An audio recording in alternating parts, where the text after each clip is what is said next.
The overflow of the cyclone can be discharged into the tertiary recovery tank, and then directly discharged.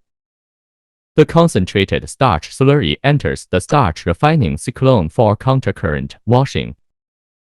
This section has high requirements on the quality of starch, and needs to use deionized solvent water. About 2.5 to 3 cubic meters of solvent water per ton of starch. In large-scale starch processing, including cleaning, pulverization, filtration, concentration, and refining, which require a lot of water, a total of 10 to 20 cubic meters of water is required to produce 1 ton of starch.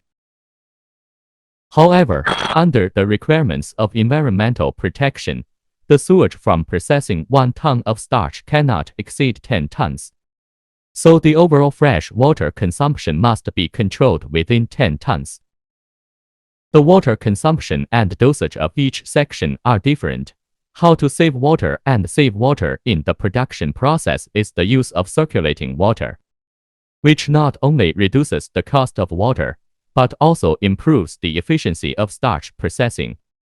For small and medium-sized projects, it is recommended to keep everything simple and reduce the project budget.